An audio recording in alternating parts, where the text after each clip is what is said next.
Oke, jadi Oke, kemarin jadi kita sudah kemarin kita sudah belajar belajar tentang fungsi tentang fungsi agama. agama. Sekarang kita melihat ada tiga klasifikasi agama di dunia. Ya, ada tiga klasifikasi agama di dunia. Itu menurut Ahmad Abdullah Al-Maqdisi dalam bukunya Living Religions of the World, a Socio-Political Study. Ya, ini buku cukup terkenal. Nah, menurut si Ahmad, agama diklasifikasi menjadi tiga. Yang pertama itu reveal and non-reveal. Kedua, missionary and non-missionary. Yang ketiga, geographical, racial, and universal. Nah, yang dimaksud reveal and non-reveal religion itu adalah agama yang diwahyukan dan yang tidak diwahyukan.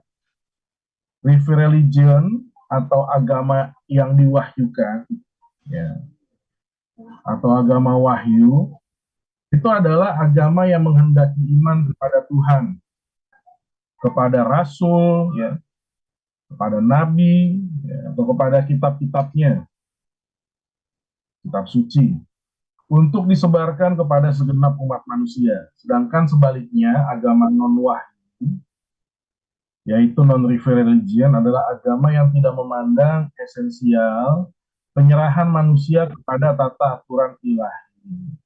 Ya.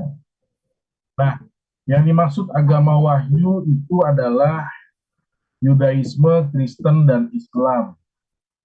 Selebihnya termasuk pada non-reveal religion. Ya. Nah, jadi kalau agama wahyu itu memang agama yang berasal dari pewahyuan Tuhan. Ya, makanya dia ada nabi, ada rasul, ada kitab suci, seperti itu. Nah, perbedaan reveal dan non-reveal religion. Kalau agama wahyu berpokok pada konsep keesaan Tuhan, sedangkan agama bukan wahyu atau non-wahyu tidak harus demikian. Ya, bisa banyak yang disembah, ya, bahkan bisa bentuknya panteisme kemarin. Semuanya Allah, semuanya Tuhan. Agama wahyu beriman pada nabi atau rasul, sedangkan agama non-wahyu tidak. Ya. Karena bisa jadi rasul itu dirinya sendiri. Ya, atau misalnya mereka tuh membuat peraturan gitu. Jadi norma-norma nilai-nilai itu bukan didapatkan dari suatu hal yang supranatural, tapi dari keinginan diri sendiri. Ya, makanya mereka nggak butuh penyampai pesan segala macam. Bagi agama wahyu, maka sumber utama tuntunan dan ukuran baik dan buruk adalah kitab suci yang diwahyukan. Sedangkan bagi agama non-wahyu, soal baik dan buruk itu nggak esensi. Ya, yang penting ritual. Nah, makanya kalau bagi kita itu kan sudah ada patokannya, patokan nilai, patokan norma, ya, dan itu kitab suci. Nah, bagi agama non wahyu itu baik dan buruk itu relatif, dan itu bukan esensi daripada pemujaan mereka. Semua agama wahyu lahir Timur Tengah, ini menurut si Ahmad ya. Sedangkan agama non wahyu, kecuali paganisme, lahir di luar area tersebut. Agama wahyu timbul di daerah-daerah yang historis di bawah pengaruh ras Semitik. Sebaliknya agama non wahyu tidak. Ya, memang agama wahyu ini kan mulainya dari kenyataan kepada bangsa Yahudi ya. Lalu sesuai dengan ajaran dan atau historisnya, maka agama wahyu adalah agama misioneri, ya, agama yang bermisi. Sedangkan agama non wahyu bukan. Agama wahyu jelas dan tegas, agama non wahyu itu agak sedikit kabur dan elastik. Makanya bisa berubah-berubah. Normanya nilainya tidak tetap karena tidak ada panduan atau fondasi pegangan. Ya. Lalu klasifikasi yang kedua, missionary dan non-missionary religion. Jadi agama misi dan agama non-misi. Ya, yang dimaksud dengan agama misi adalah agama yang menjangkau keluar, mencari penganut agama. Sedangkan non-misi, agama yang tidak melakukan hal tersebut. Nah, T.W. Arnold memasukkan Buddhisme, Kristen, dan Islam pada golongan agama missionary. Sedangkan Yudaisme, Brahmanisme, dan Zoroasterisme, dan juga beberapa agama lain dimasukkan pada golongan non-misi. Ya. Kenapa Yudaisme masuk agama non-misi? Karena Yudaisme itu bentuknya eksklusif, ya. Dia bentuknya sukuistik, ya, khusus untuk orang Yahudi saja. Makanya mereka tidak menjangkau keluar. Berbeda dengan Kristen dan Islam, termasuk Buddhis, ya. Meskipun Buddha itu tidak bertuhan, tapi mereka punya kewajiban menyebarkan ajaran Buddha untuk kesejahteraan manusia. Nah, makanya Buddhisme itu menurut T.W. Arnold termasuk agama misi. Ya, dalam klasifikasi misi non misi, Buddha termasuk di dalam golongan agama misi. Ya, kalau Kristen Islam ya sudah jelas lah. Ya. Nah, di dalam Indonesia sendiri ada banyak agama atau religi suku. Nah, hampir semua religi suku itu masuk dalam agama non misi. Ya, sekali lagi karena bentuknya itu eksklusif di suku mereka. Ya, demikian juga dalam agama-agama yang lain di luar daripada Buddha, Kristen, dan Islam. Kemudian klasifikasi menurut ras geografi dan agama umum. Ya. Nah, berdasarkan rasial geografikal, agama dunia dapat dibagi atas 3 hal. Yang pertama, agama Semitik, yaitu Yahudi, Nasrani, Islam. Lalu Arya, yaitu Hinduisme, ya, yang berasal dari lembah Sungai Gangga. Banyak agama mereka sebenarnya. Lalu Mongolian, ya, dari ras Mongolian, yaitu Konghucu, Taoisme, Shintoisme. Nah, adapun agama Buddha merupakan campuran antara ras Arya dan Mongolia. Nah, sebentar ya.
Oh,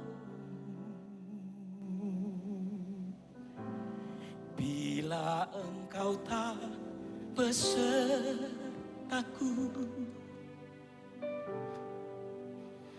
ku tak mau berjalan, ku perlu Tuhan.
Oke, baik. Sorry tadi ada telepon yang nggak diangkat ya. Oke, saya akan lanjut. Nah, sekarang kita akan melihat teori asal mula agama. Waktu kemarin di sosiologi agama, saya sudah minta kalian untuk buat laporan baca ya dari salah satu buku sosiologi tentang asal mula agama. Nah, tapi sekarang kita akan membahas sedikit. Jadi ada 6 teori asal mula agama. Ya, ini menurut sosiologi. Nah, yang pertama itu teori jiwa, dipopulerkan oleh Taylor dalam bukunya Primitive Cultures. Nah, ini mulai pada tahun 1873. Memang ini adalah tahun-tahun saat di mana sosiologi baru meneliti agama. Menurut Taylor, asal mula agama itu adalah sejak manusia sadar akan adanya jiwa. Jadi, teori jiwa ini muncul dan berkata begini, agama itu ada sejak manusia mulai sadar akan keberadaan jiwa.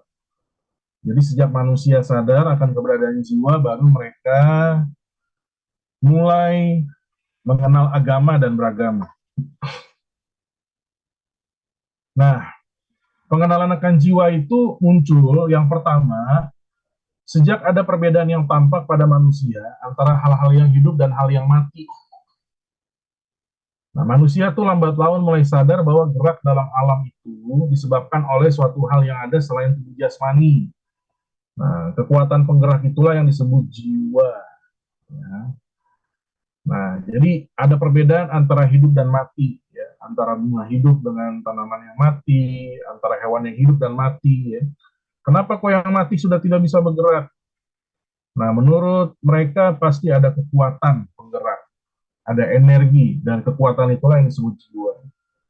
Nah, yang kedua, manusia sadar mulai ada keberadaan jiwa sejak mengalami peristiwa mimpi, menurut Taylor.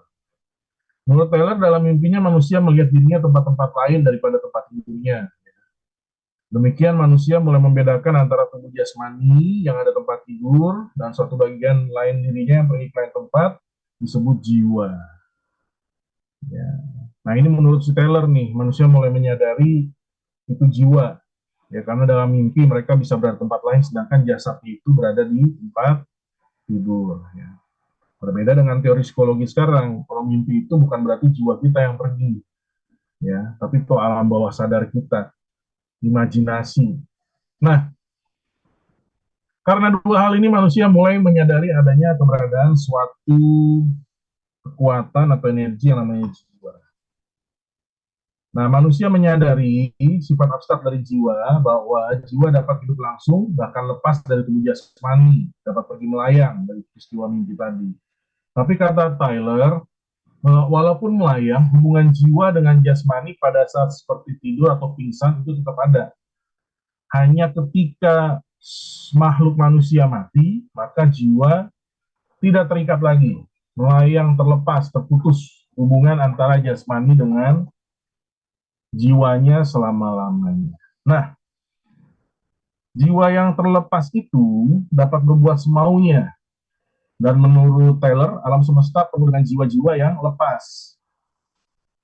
Yang oleh Taylor tidak lagi disebut jiwa, melainkan roh, spirit, atau makhluk halus. Nah, demikianlah pikiran manusia telah mentransformasikan kesadaran akan jiwa menjadi kepercayaan kepada makhluk-makhluk halus atau kepada roh. Nah, inilah transformasi pertama dari keberadaan jiwa menjadi keberadaan makhluk halus. Makanya pada tingkat awal dalam evolusi religi, manusia percaya bahwa makhluk haluslah yang menempati alam sekeliling tempat tinggal manusia. Makhluk halus tadi yang tinggal dekat sekeliling manusia tidak tertangkap panca indera, sehingga mampu berbuat hal-hal yang tak dapat dibuat manusia. Nah, karena dapat berbuat hal-hal yang tak dapat diperbuat manusia, akhirnya mereka menjadi objek penyembahan. Ya, sehingga manusia mulai melakukan berbagai upacara, ya, doa, sajian, pemberian korban. Nah, pada tingkat awal ini, bentuk agama inilah yang disebut Taylor sebagai animisme. Nah, ini banyak, dan ini adalah bentuk awal religi di Indonesia. Nanti dalam presentasi kalian akan melihat banyak sekali bentuk daripada religi ini, ya, di mana banyak kepercayaan yang meyakini ketika mereka mati ada suatu tempat kediaman orang mati, yaitu di sekeliling tempat tinggal makhluk hidup.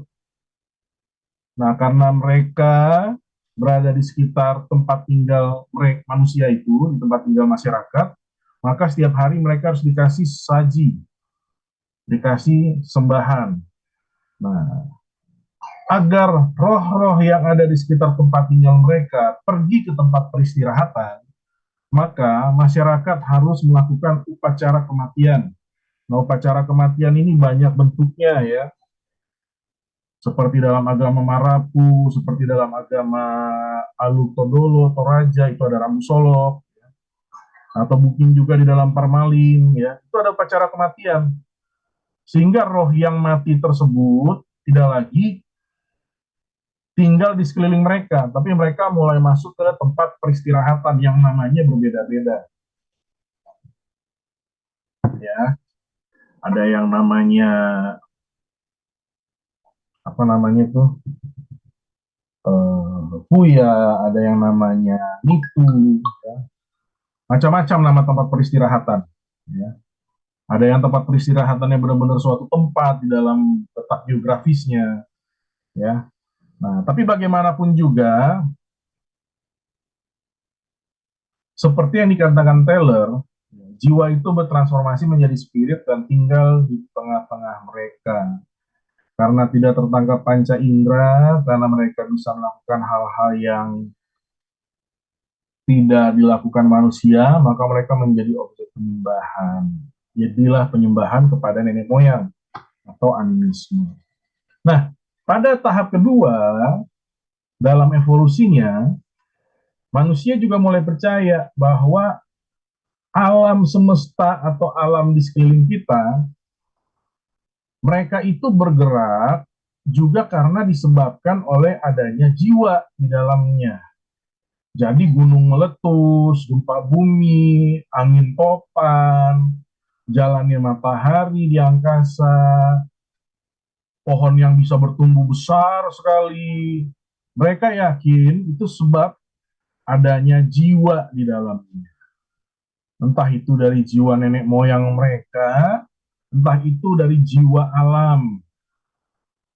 Nah, makanya jiwa alam tadi dipersonifikasikan, digambarkan, dianggap oleh manusia seperti makhluk dengan suatu pribadi, dengan kemauannya sendiri, dengan pikirannya sendiri, itu pribadi.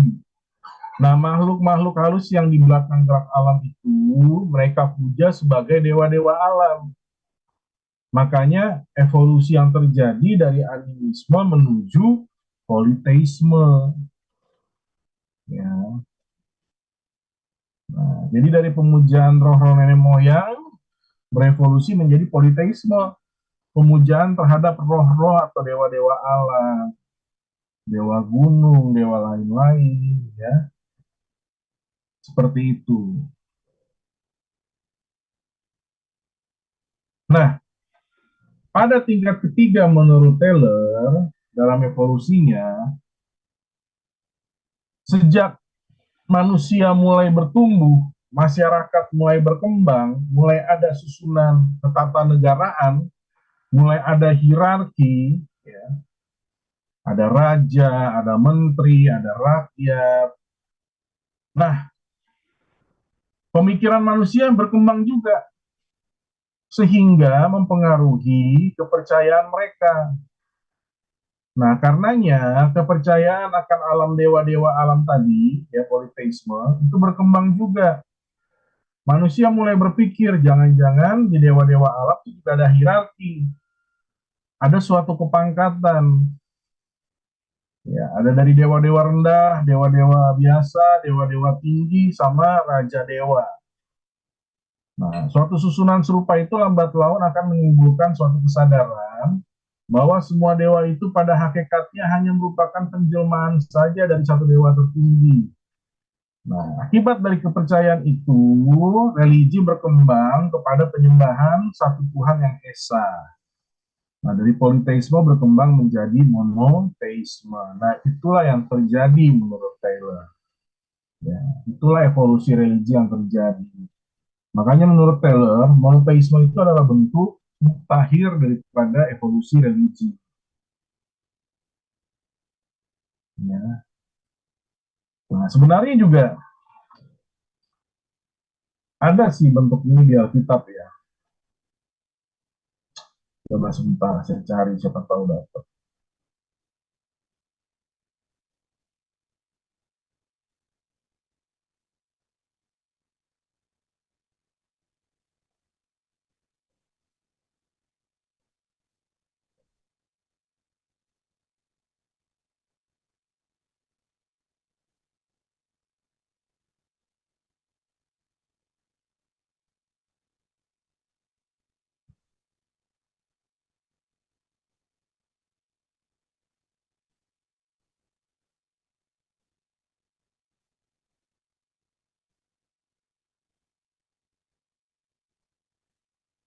Nah, ini bisa kita lihat dalam contohnya ya, kepercayaan politeisme menuju monoteisme, bekas-bekasnya itu bisa kita lihat dalam Mazmur 82. Ya, Mazmur 82. Di situ kalau kita baca dari ayat 1 sampai 8, ya, Mazmur Asaf, di sini dikatakan Allah berdiri dalam sidang ilahi di antara para Allah, ia menghakimi. Ya. Dan pada akhirnya sampai ayat yang ke-8, pengakuan bahwa Allah Yahudi, Allah Yahweh, dialah Allah yang berkuasa menghakimi bumi, dialah yang memiliki segala bangsa. Nah, ini Mazmur ini, kalau kita lihat dari konteks, ya ini memang berada di tengah-tengah bangsa yang politeisme. Bangsa kanan kan politeisme. Ya. Nah, jadi seperti yang dikatakan Taylor tadi, sejak manusia mengenal hierarki, pemikirannya itu juga berkembang. Makanya dari politeisme akhirnya berevolusi menjadi politeisme. Ya. Di antara Allah-Allah yang ada pasti ada satu Allah yang maha kuasa. Sampailah pada penyembahan monoteisme. Ya. Nah, memang menarik ya, khususnya dalam membahas kontekstualisasi yang dilakukan oleh umat Yahudi. Ada satu buku teologi kontekstual dan perjanjian lama ditulis sama Martin siapa gitu, itu bukunya bisa dapat dari Shopee. Ya. Ada yang menarik dalam bentuk kontekstualisasi yang dilakukan oleh agama Yahudi. Ya. Kita tahu bahwa penyebutan Elohim, Adonai itu adalah penyebutan yang umum di masyarakat Kanaan. Elohim itu bentuk jamak dari Allah, yaitu Allah-Allah sebenarnya. Nah, tapi oleh masyarakat Yahudi, penggunaan Elohim itu, ya, penggunaan Elohim itu mereka gunakan bukan untuk maksud jamak atau dalam bentuk banyak, tapi maksudnya adalah kepada makna superior.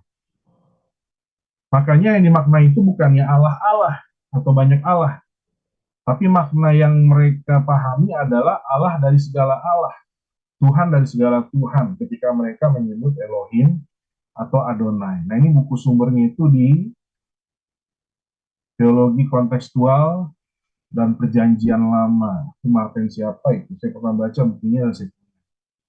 Ya, nanti mahasiswa bisa beli. Ya, ada di Shopee. Ntar saya lihat dulu.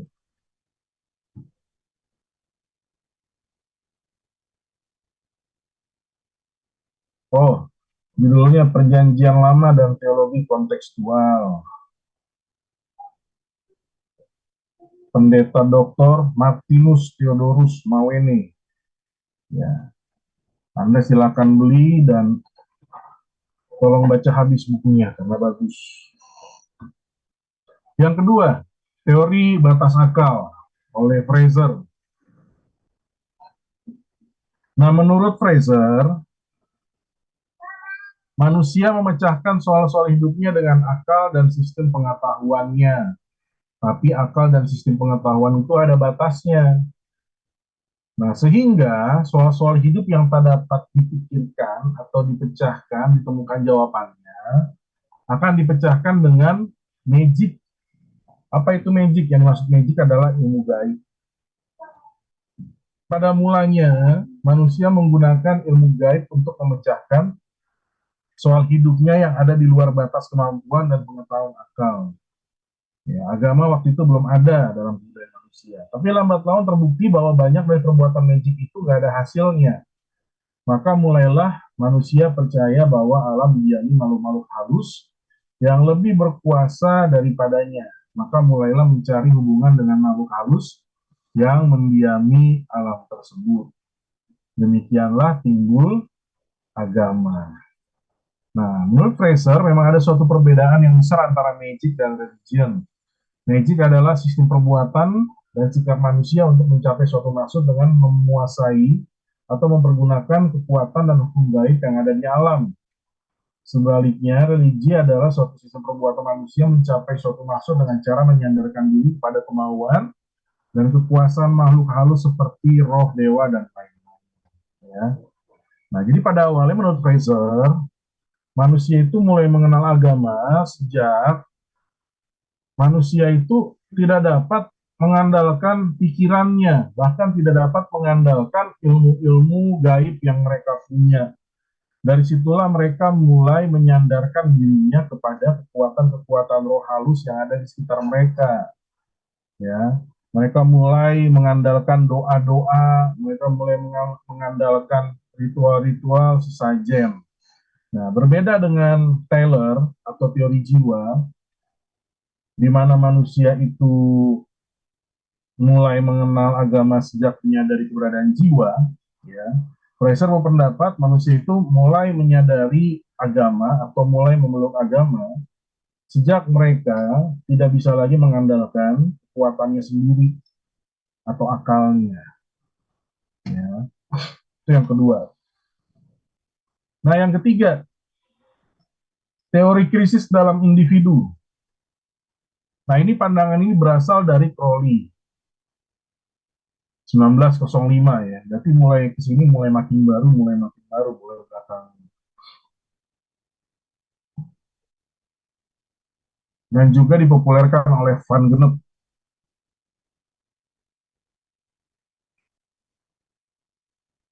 Menurut mereka, dalam jangka waktu hidupnya manusia mengalami banyak krisis yang menjadi objek perhatiannya dan yang sering amat menakutinya. Maka butuh pegangan hidup. Ya. Nah inilah manusia itu beragama sejak mengetahui krisis dalam hidupnya. Betapapun bahagianya hidup orang, ia harus selalu ingat akan kemungkinan timbulnya krisis dalam hidup yang nggak bisa dikuasai. Ya, krisis itu misalnya masa peralihan, ya, dari masa anak-anak lah. Masa anak-anak dulu itu kan nggak seperti kita ya. Kalau masa anak-anak kita tuh berada di dalam rumah yang kokoh, perumahan yang aman. Tapi kalau masa anak-anak dulu itu rentan sekali oleh situasi iklim, ya, oleh makhluk buas dan lain-lain. Lalu masa akil balik, masa hamil, masa kelahiran, ya itu semua tuh waktu-waktu krisis di dalam hidup manusia. Nah, dalam hal menghadapi krisis serupa itu, manusia butuh melakukan perbuatan untuk memperteguh keyakinannya dan menguatkan dirinya berupa upacara-upacara ritual yang merupakan pangkal atau awal atau dasar dari agama dan bentuk agama yang tertua. Ya. Nah, jadi menurut si Crowley ini manusia itu beragama bukan sejak menyadari jiwa, ya, bukan sejak manusia tidak bisa lagi menggunakan pengetahuannya, tidak, tapi sejak manusia mengalami krisis. Nah, makanya ketika mereka mengalami krisis, mereka mulai menyadari bahwa kekuatan mereka terbatas dan mereka mulai mencari atau mengandalkan kekuatan di luar dari diri. Ya, seperti itu. Nah, memang apa namanya tuh di agama-agama pagan ya bisa besar sekali kemungkinan penyebab awalnya itu ya sejak ada krisis ini. Ya. Seperti misalnya kalau Anda pernah nonton film kolosal seperti Game of Thrones, ya ada suatu momen di mana salah satu anak Stark terjatuh dari menara lalu koma. Nah, selama koma itu ibunya tidak hanya menjaga dia, tapi ibunya membuat suatu jimat, ya, dia membuat suatu jimat yang akhirnya menjadi objek penyembahan dan disebut menjadi salah satu dewa. Ya. Nah, dia membuat jimat itu supaya menjaga anaknya dan anaknya bisa cepat sadar. Nah, mungkin ini juga yang terjadi pada tingkat awal pengenalan agama. Jadi manusia mengalami krisis, lalu mereka membuat sesuatu dan mereka meyakini bahwa sesuatu yang mereka buat itu dapat menjaganya dan akhirnya menjadi objek penyembahan. Nah, itulah bentuk yang dikatakan dari teori krisis dalam kehidupan. Manusia mengenai agama sejak manusia mengenal atau mengalami krisis dalam kehidupan.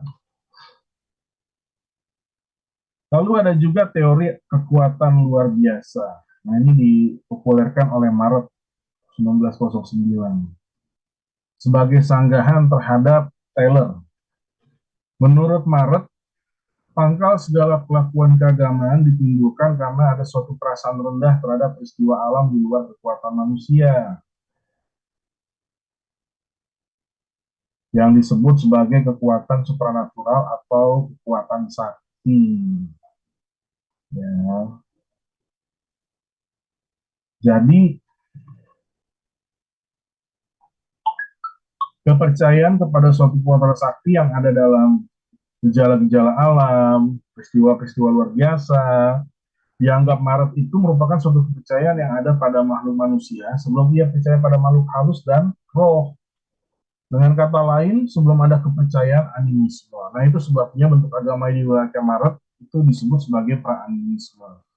Jadi menurut Maret itu, manusia itu sudah mulai memiliki keyakinan atau penyembahan sebelum menyadari adanya jiwa atau roh halus.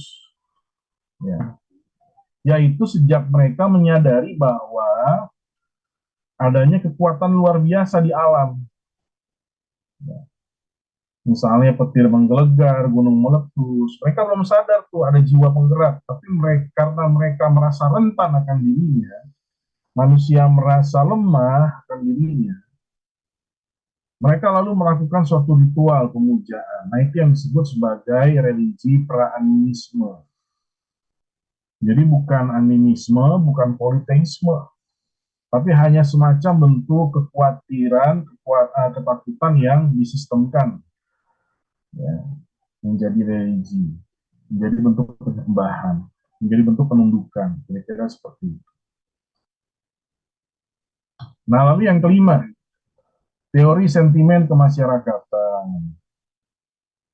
Nah, ini dipopulerkan oleh Durkheim. Ya.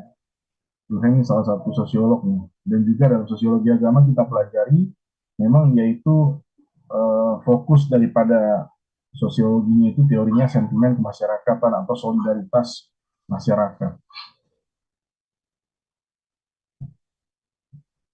Nah, Durkheim berpendapat bahwa manusia mengembangkan aktivitas religi bukan karena ia punya bayangan abstrak atau imajinasi tentang jiwa atau roh, melainkan karena adanya suatu getaran jiwa, adanya suatu solidaritas, suatu emosi keagamaan yang timbul di alam jiwa manusia dulu karena pengaruh rasa sentimen masyarakat.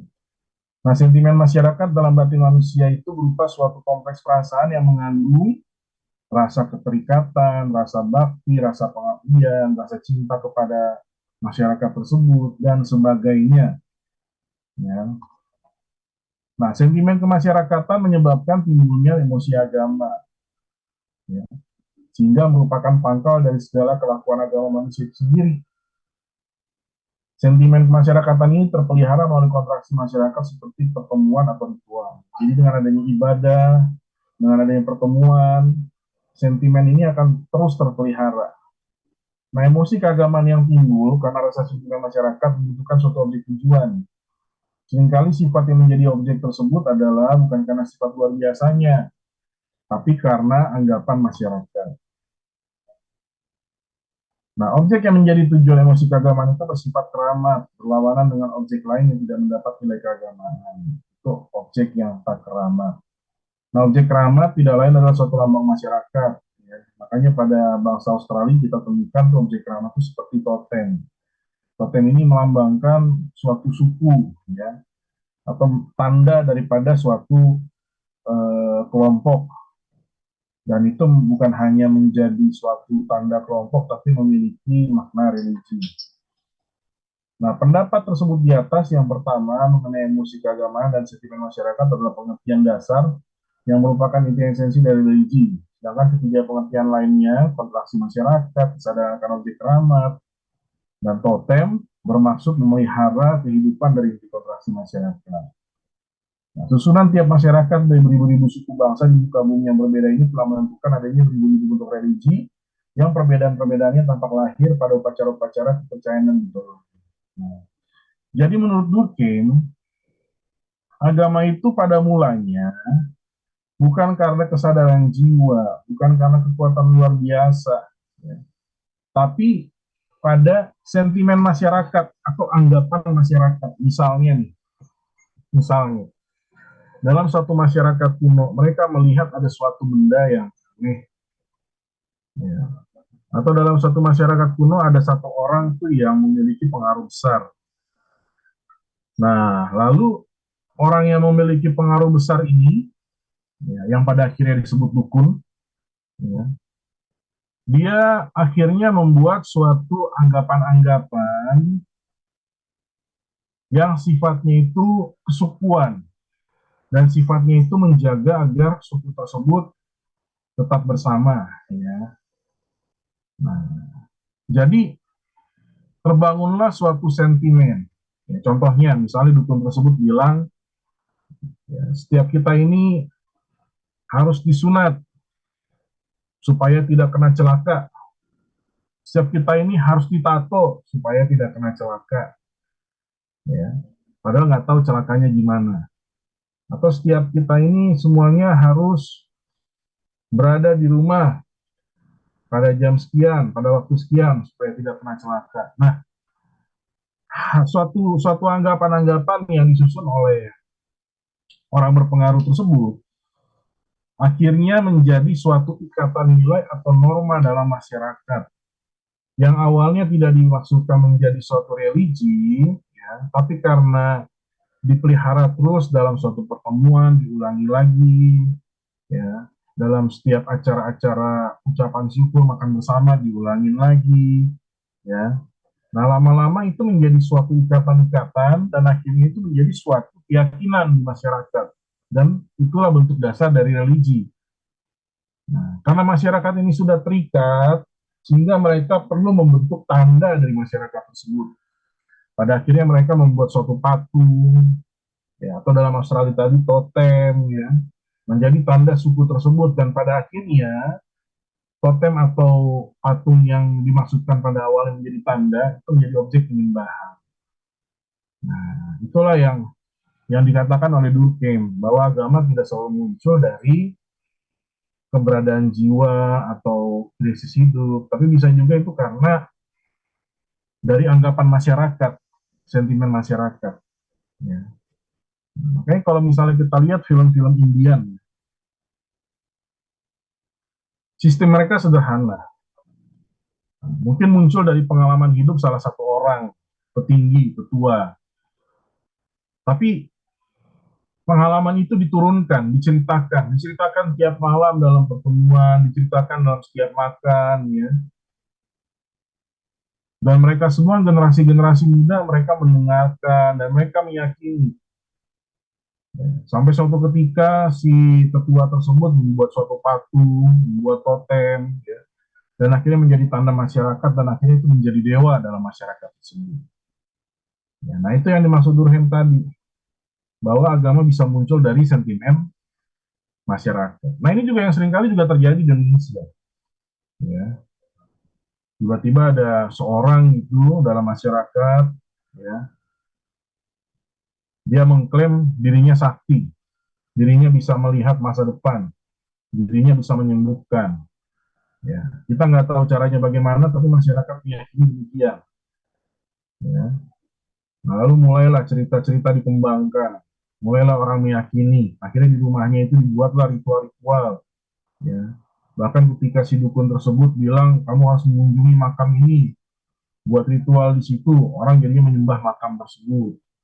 Ya, bahkan ketika dukun tersebut, engkau harus pergi ke pantai ini, membuat sesajen, di situ ada rohnya, orang mulailah membuat ritual di situ. Menjadi religi terhadap penyembahan roh di laut tersebut. Ya, di Indonesia kan ada yang seperti itu. Kita nggak tahunya dalam arti begini, apakah penyembahan tersebut memang benar ada rohnya yang muncul, atau itu hanya awalnya dari cerita seorang yang berpengaruh. Nah itu yang dipertanyakan oleh Durkheim. Jangan-jangan itu memang nggak ada rohnya. Jangan-jangan nggak ada kekuatan luar biasanya. Jangan-jangan orang melakukan itu hanya karena cerita dari seorang yang berpengaruh pada awalnya, yang akhirnya membentuk suatu sentimen masyarakat. Kan seperti itu. Ya. Nah, oke. Yang terakhir, teori wahyu Tuhan. Nah ini dari Smith nih, memang yang belakangan. Nah dia meyakini bahwa agama itu berasal dari kitab Tuhan yang diturunkan kepada manusia pertama. Nah makanya ada tanda-tanda daripada kepercayaan kepada Dewa Pencipta justru pada bangsa yang paling rendah tingkat budayanya, yang paling tua menurut Smith. Nah, jadi menurut Smith itu agama itu ada bukan karena manusia takut, bukan karena manusia menyadari jiwa, bukan karena seniman masyarakat, tapi memang ada perintah Tuhan. Ya. Nah makanya cerita tentang penciptaan itu ada di kebudayaan yang paling tua, misalnya Babilonia kuno, ya. Misalnya di Kanaan itu ada tuh, misalnya di Mesir itu ada mitos-mitos penciptaan, ya. Nah dengan adanya mitos penciptaan pada masyarakat kuno itu membuktikan bahwa sebenarnya tuh ada penyataan Allah di awal, ada titah Tuhan asli kepada manusia awal. Tapi karena manusia itu semakin maju kebudayaannya, maka makin kaburlah kepercayaan asli kepada Tuhan. Makin banyak kebutuhan manusia, makin terdesaklah keyakinan tersebut, sehingga agama asli akhirnya berkembang melalui sekularisme, melalui apa macam-macam, menjadi bentuk banyak agama saat ini. Ya, itu menurut si Smith. Jadi dari perintah Tuhan asli, tapi karena otak manusia itu nggak bisa, kebudayaan manusia itu masih rendah, ya, akhirnya agama itu menjadi berkembang dari banyak agama, banyak bentuk, ya. Nah, tapi ada beberapa hal yang jika ditarik garis lurus itu masih berkaitan, misalnya hal pemberian korban, misalnya dalam norma-norma dari masyarakat dulu sampai sekarang itu masih ada keterkaitan atau garis besar. Nah, itu membuktikan bahwa ada titik asli Tuhan pada awalnya. Tapi karena keterbatasan manusia dan lemahnya kebudayaan zaman dulu, akhirnya semakin kaburlah ajaran asli dan agama berkembang menjadi banyak. Oke, dari 6 teori ini ada yang mau ditanyakan nggak?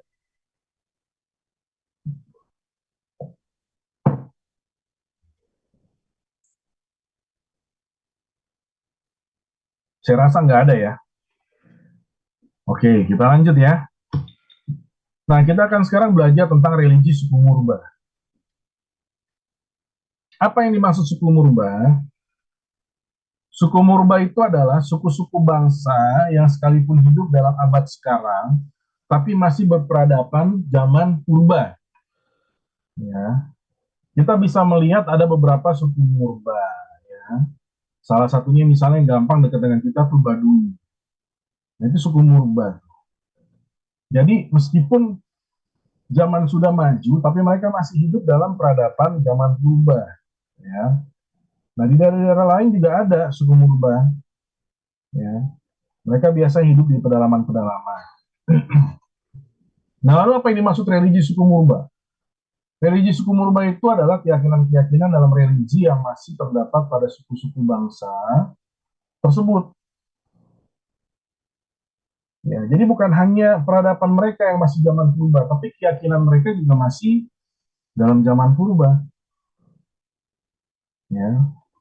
Nah, menurut ilmu arkeologi, sekitar 6.000 tahun sebelum Masehi, Kepulauan Indonesia itu sudah berpenduduk. Bayangkan ya, 6.000 tahun lalu, Indonesia itu sudah berpenduduk.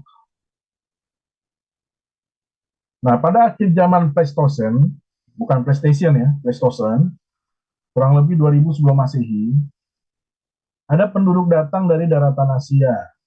Nah, ini kalau sejarah bilang ini sebenarnya dari Cina daratan. Kemudian mereka berburu, kehidupan mereka berburu, menangkap ikan. Namun sudah mulai tinggal menetap. Nah, kebudayaan ini yang disebut dengan Mesolitikum. Ya, mungkin Anda di SMA sudah mendengar ini. Ya. Nah, jadi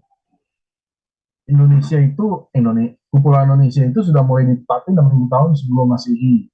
Dan pada tahun 2000 sebelum Masehi itu sudah ada penduduk di daratan dari daratan Asia datang ke Indonesia dengan kebudayaan berburu dan menangkap ikan. Ya, makanya nggak heran agama-agama atau religi-religi kuno dulu itu ada beberapa yang memang pusat pemujaannya itu kepada bulan, ya, dewa bulan. Ya, karena ketika masyarakat mengandalkan kehidupan dari berburu atau menangkap ikan, tentu yang menjadi penuntun mereka itu bulan, bukan matahari. Ya. Kalau mereka yang menyembah matahari itu biasanya mereka yang bercocok tanam. Nah, pada tahun kurang lebih 1500 sebelum Masehi datang bangsa baru Indonesia, yaitu Austronesia yang berasal dari Cina Selatan. Kebudayaan yang mereka bawa adalah Neolitikum. Ya. Jadi kebudayaan ini tersebar seluruh Indonesia. Mereka mulai bercocok tanam, membuat pakaian dari kulit, dan membuat perkakas dari kayu. Nah, kurang lebih 300 sebelum Masehi, datang kebudayaan baru berasal dari tanah Asia, yaitu kebudayaan logam, Megalitikum. Nah, sampai sekarang masih ada suku bangsa Indonesia yang memiliki kebudayaan Megalitikum, ya, yaitu Nias, Flores, dan Sumba. Nah, hasil penting dari kebudayaan Megalitikum ini adalah menhir. Menhir itu bentuknya seperti tiang atau tugu dan didirikan sebagai tanda peringatan. Ya.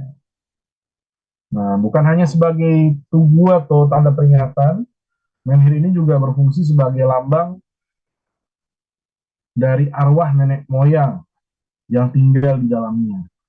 Makanya menhir itu juga beberapa atau seringkali disembah di puja. Jadi ini adalah suatu warisan dari kebudayaan Megalitikum, ya, menhir-menhir ini.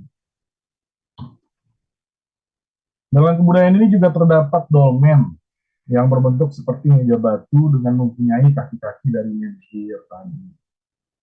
Dolmen itu dapat berfungsi sebagai makam dan ada juga berfungsi sebagai meja persembahan saja untuk nenek moyang. Ya. Nah, dalam religi Merapu ya, Sunda itu juga mereka ada dolmen seperti ini. Ya. Jadi tiap kampung itu ada satu dolmen, meja penyembahan, ya. Biasanya untuk mempersembahkan sesajen untuk nenek moyang mereka. Ya. Dan ini menjadi sebuah mesbah persembahan. Nah, dalam kebudayaan megalitikum juga ada makam yang dibuat dari batu. Ya. Nah, cuma yang menariknya itu adalah dalam beberapa religi, batu-batu ini bukan dipahat ya, tapi batu-batu ini dicari. Mereka kadang kala tuh cari dari gunung atau cari dari sungai. Nah, jadi ketika ada orang penting meninggal atau dari kasta tinggi yang meninggal, lalu mereka melakukan upacara kematian, ya, maka upacara kematian itu bukan dalam waktu singkat, tapi dalam waktu yang panjang. Mulai dari persiapan hingga saatnya upacara. Nah, persiapan itu seringkali bukan hanya bicara soal korban, tapi juga persiapan itu dalam mencari, ya seperti ini, batu. Ya. Kalau batu itu di gunung, batu itu ditarik, dibawa rame-rame sama satu masyarakat, dibawa turun ke kampung mereka. Ya kalau batu itu di sungai juga sama, batu itu diseret sama-sama, diarak sama-sama. Ya, untuk kepentingan upacara tersebut. Dan biasanya mereka yang makamnya dibuat dari batu-batu seperti ini biasanya tuh kasta-kasta yang tinggi biasanya. Nah, pada awal Masehi, penduduk Indonesia sudah berhubungan dengan pedagang dari India, sehingga tersebarlah agama Hindu. Ya, jadi memang pada awalnya tuh agama yang masuk ya, agama luar yang masuk ke Indonesia itu agama Hindu. Pada abad ke-6 mulai berdiri kerajaan Hindu di Indonesia, tersebar dari Sumatera, Jawa, dan Kalimantan. Ya, kita tahu Majapahit, Sriwijaya. Lalu sejak abad 13, Islam mulai masuk Indonesia lewat pedagang Arab tentunya dan meruntuhkan kerajaan-kerajaan Hindu Jawa pada akhir abad ke-15. Jadi 2 abad lah Islam berkembang, abad 13, 15. Lalu sejak abad 16 Indonesia mulai dijajah dan dijadikan koloni oleh bangsa Barat, sehingga terjadilah penyebaran agama Kristen. Nah, sekalipun banyak pengaruh dari luar, Hindu, Islam, atau Kristen, namun masih ada daerah-daerah yang secara relatif belum terdampak pengaruh mendalam dari pertemuan budaya luar tersebut. Sehingga dapat dikatakan beberapa suku itu masih memiliki kepercayaan yang asli. Ya. Nah, itu yang saya katakan tadi. Ya. Contohnya seperti agama Toraja, itu juga belum ada suatu sentuhan. Ya. Atau misalnya di Nias, ya, itu belum ada sentuhan dari agama-agama. Nah, jadi Indonesia ini meskipun sudah masuk banyak agama, ya, tapi masih ada beberapa suku yang memegang religi murbanya dengan kuat sekali. Nah, jumlah suku Murba ini nggak begitu banyak dibandingkan dengan jumlah penduduk Indonesia. Nah, jadi suku-suku Murba ini ya memang eksis tapi nggak banyak. Mereka tinggal dalam lingkungan desa dan suku mereka sendiri tanpa memiliki tradisi tertulis, ya. Hanya tradisi lisan aja. Diturunkan turun-temurun lewat lisan. Religi mereka dapat disebut religi suku karena terikat pada batas-batas sukunya sendiri. Baik agama Hindu, Buddha, Islam maupun Kristen, sangat merasakan pengaruh religi suku Murba. Oleh karena itu, orang yang beragama perlu memperhatikan religi suku Murba. Ya. Nah, kita juga perlu mengetahui mereka konteks agama di Indonesia, ya. Karena apa? Sekali lagi ini kepentingan penjangkauan jiwa-jiwa. Meskipun mereka tertutup dengan batas-batas sukunya segala macam, tapi itulah kewajiban kita sebagai salah satu bentuk agama misionaris tadi, yaitu kita perlu menjangkau mereka, mengunjungi mereka, menyatakan tentang Tuhan kepada mereka. Masalah terima atau tidak belakangan saja. Tapi ini memang adalah suatu panggilan kita. Ya, Matius 28, pergilah jadikanlah semua bangsa muridmu, baptislah mereka dan ajarlah mereka. Ya. Nah, ada beberapa istilah nanti yang berkaitan dengan religi suku Murba. Yang pertama itu adalah mana. Mana itu adalah kekuatan yang menonjol, menyimpang dari kekuatan biasa, sehingga bisa dikatakan sebagai kekuatan supranatural. Sifatnya bukan jasmani, bukan rohani. Nah, contohnya, karena memiliki mana, sebatang pohon berbuah lebat, batu menjadi keramat, orang menjadi sakti. Kekuatan ini sifatnya pribadi, bukan ilahi, namun luar biasa. Lalu magi. Magi itu adalah suatu cara hidup dan berpikir yang seluruhnya bersandar pada proses pikiran dan tindakan berkaitan dengan hal gaib. Dalam magi itu manusia senantiasa berusaha untuk menguasai daya gaib. Ini sihir lah. Ya, nah ini dalam religi Indonesia adalah magi atau sihir. Lalu adat atau hadat, atau tertib yang mengatur kehidupan suku. Adat menentukan kebenaran untuk keberdosan. Ya. Itu norma. Ya. Norma atau tertib. Seorang yang melanggar adat ya salah, dosa. Lalu pali, pemali, tabu. Ya, pali atau pemali itu adalah sebuah larangan, lawan kata dari adat ya. Kalau adat tadi itu kan harus ditegakkan, kalau pemali itu harus dijauhi. Ya, tidak boleh dilakukan. Nah, pali itu dianggap sebagai rambu-rambu atau pagar yang menimbulkan orang dalam batas adat. Ya. Lalu yang kelima adalah mito atau mitos, kejadian-kejadian pada zaman dulu yang mengungkapkan atau memberi arti pada hidup di zaman sekarang dan menentukan nasib masa depan. Ya, beberapa mitos itu memang lahir dari kepercayaan masyarakat atau religi suku Murba tadi. Ya, ada beberapa mitos yang kita kenal ya, misalnya tentang sang kuria, misalnya tentang siapa tuh Malin Kundang, ya, atau banyak mitos-mitos lainnya. Ya, nah itu sekilas tentang religi suku Murba. Nah, sampai sini ada yang mau ditanyakan, mahasiswa?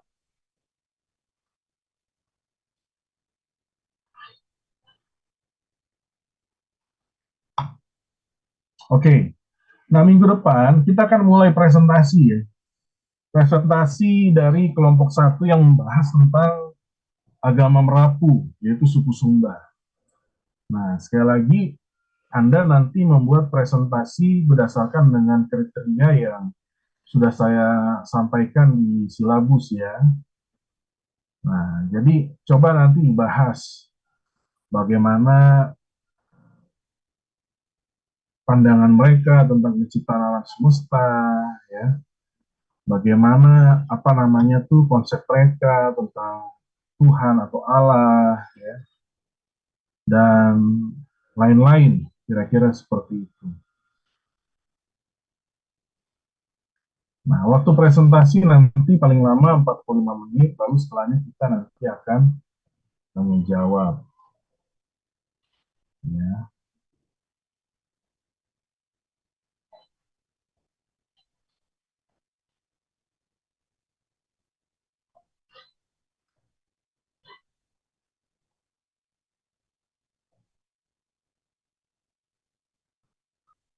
Ini saya akan tunjukkan sebagai contoh ya, contoh aja nih ya. Presentasi tentang religi di suku Flores,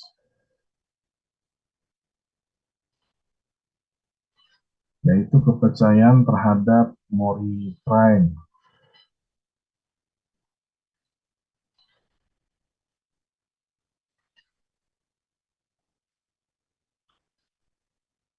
Nah, jadi dibahas dari sejarahnya secara umum ya, geografisnya ya. Jadi itu meliputi apa saja. Nah, dalam suku Flores tuh kepercayaan Mori Kraeng ini khususnya di Manggarai. Ya. Nah,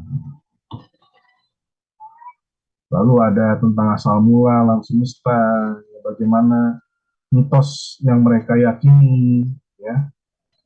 Jadi menurut kepercayaan suku Flores itu Allah mereka Tomoi Kraeng menjadikan dunia menjadi matahari, bulan dan langit.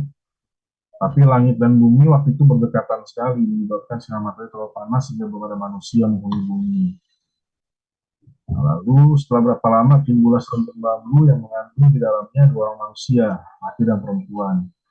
Kemudian bambu itu pecah dan keluarlah manusia dan lumbung bambu itu dipotong menjadikan rumah untuk dihuni oleh manusia. Ya meskipun asal usulnya itu kayak nggak masuk akal ya, tapi nggak apa-apa dipaparkan aja. Karena itu memang pemikiran suku Murba. Nah ini konsep Tuhan mereka, Murid Kraeng, lalu mitos-mitos, maksudnya aja. Lalu konsep kebaikan, kejahatan, ya. Kalau ada juga konsep surga neraka, ya. Kemudian upacara adat, upacara-upacara mereka.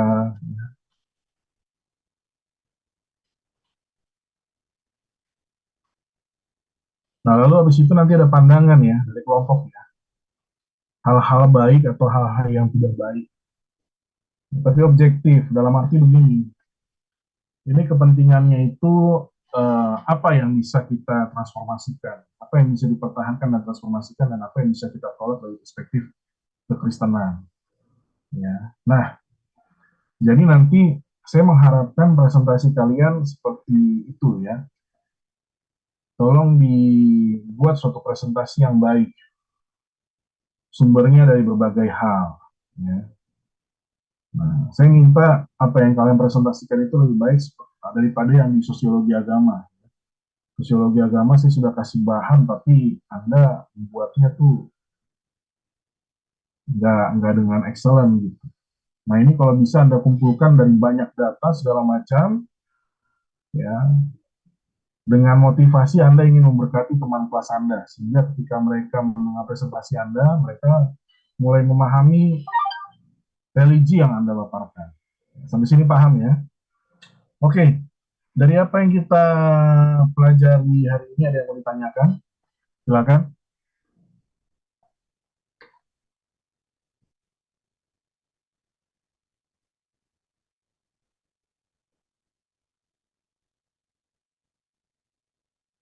Ya, ya.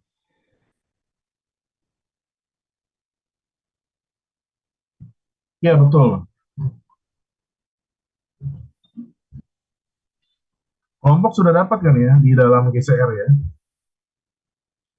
Ya.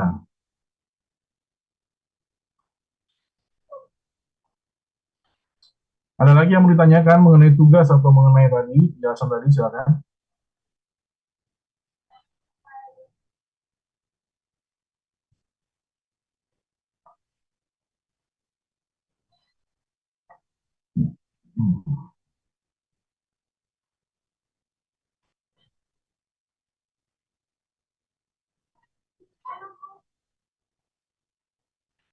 Untuk kelompok ya, siapa? Oh iya, iya. Nanti saya bagi ya. Nanti saya bagi ya. Ya, ya. Nanti saya kembali di chat ya. Ya. Nah, untuk yang presentasi minggu depan nih ya, sekali lagi, presentasinya itu dikumpulkan sehari sebelumnya di Google Classroom. Oke, baik. Kalau nggak ada pertanyaan, kita akhiri saja kelas hari ini ya. Sampai ketemu minggu depan. Dan tolong yang kelompok presentasi persiapkan dengan baik, karena saya akan menilai presentasi kalian. Ya, terima kasih, Tuhan memberkati. Ya, ya, dari kelompok pertama, ya, kelompok Sumba. Oke, memberkati semua ya, saya live ya.